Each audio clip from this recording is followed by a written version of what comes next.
lumayan tingkat stress levelnya kemarin lumayan tinggi, dan akhirnya aku memutuskan untuk selama pandemi itu aku justru di Bali.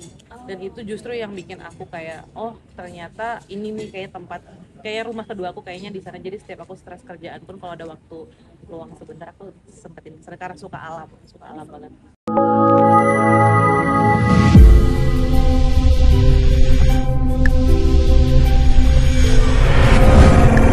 Sebenarnya zen aku tuh simple, yang kayak mungkin kegiatan-kegiatan kayak baca buku, dengerin musik yang kita suka gitu, atau bahkan pergi sama teman-teman. Mungkin kalau yang lebih apa ya, lebih mendalam, kemarin aku tuh sempat waktu pas pandemi itu kan kayak waktu stres untuk kita semua ya, karena kayak plan yang kita udah rencanain semuanya berubah berantakan dan nggak ada kepastian, kita pun clueless kayak ini sampai kapan ya gitu. Jadi aku lumayan tingkat stres levelnya kemarin lumayan tinggi, dan akhirnya aku memutuskan untuk selama pandemi itu aku justru di Bali.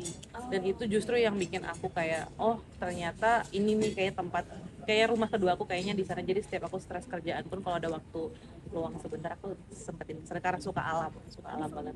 Baca buku Suka baca buku novel atau tentang kalau novel dulu kayak waktu pas aku SMP SMA, tapi kayak sekarang lebih ke self enrichment sama buku-buku tentang kesehatan yang ada hubungannya dengan psoriasis, karena ternyata psoriasis hubungannya dengan banyak hal, makanan, keadaan apa namanya, gut, apa liver kita dan segala macam. Jadi itu sih paling yang aku baca.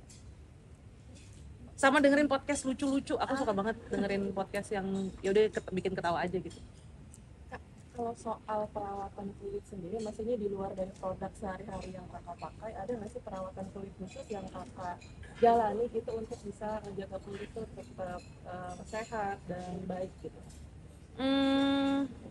Aku suka banget pakai itu rollerball yang dingin-dingin gitu, terus maskeran di rumah, sama apa lagi ya, tapi aku bukan tipe yang suka terlalu overlay skincare produk gitu loh. Jadi kadang benar-benar kalau yang harus buru-buru ya udah moisturizer sama sunscreen gitu, udah paling benar. Sama bersihin makeup itu selalu double cleansing sih kalau misalnya pas sudah beres acara. Tapi paling itu aja sih. pantangan bahan Sama minum air banyak. ada pantangan bahan aktif skincare tertentu nggak dengan adanya psoriasis ini? Kayak misal Sejauh bahan ini apa sih gitu. puji Tuhan aku belum ada yang kayak jadi nge-trigger psoriasisnya ya gitu. Jadi tapi nggak bisa ngomong untuk sesama psoriasis karena tipe kulit orang beda-beda. Kakak juga kan tipe kulitnya acne prone ya. Betul. Nah, itu kan maksudnya kadang banyak banget hal yang bisa memicu kayak jerawat, terus beruntusan. Nah, gimana sih kak dealing with that gitu? Dan kakak juga punya psoriasis gitu kan? Gimana sih cara ini? Itu sih yang dari tadi aku bilang, kayak perlu banget mindful untuk semua yang kita konsumsi, baik itu makanan, minuman, ataupun berita yang kita konsumsi. Untuk makanan, pikiran kita tuh sangat berpengaruh, dan istirahat.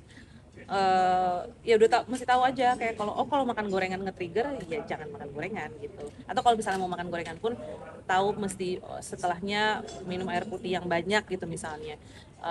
Dan sampai detik ini aku juga masih struggle dengan jerawat kok, back acne di wajah gitu, dan menyadari bahwa ya tadi yang aku sempat mention juga, it's a never ending journey aja. Jadi mungkin untuk 2-3 bulan belakangan lagi nggak terlalu banyak jerawat, tapi tiba-tiba ntar hormonnya, apalagi kita cewek ya, hormonnya kayak kadang suka mempermainkan diri kita sendiri gitu. Kamu ada apa nih hormon?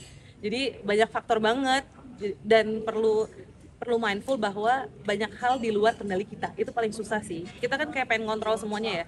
Dalam 3 bulan misalnya dalam keadaan kulit bagus tuh kayak harus gini terus dong. Ntar tiba-tiba di bulan keempat jerawatan malah bikin stres karena kita ngerasa ini di luar kontrol kita. Cuma emang itu harus disadarin aja, banyak faktor yang mau kita treatment udah semahal apapun, skincare sebanyak apapun, akan banyak faktor. Udara, kualitas udara Jakarta yang lagi parah banget kan kita tahu, kualitas air mungkin, atau hormon kita dalam tubuh yang tiba-tiba karena umur jadi berubah lagi, yang tadinya biasanya pakai ini works tapi tiba-tiba di tahun kesekian udah nggak mempan gitu. Itu kan juga sering banget terjadi di perempuan ya. Jadi ya kadang harus let go aja sih.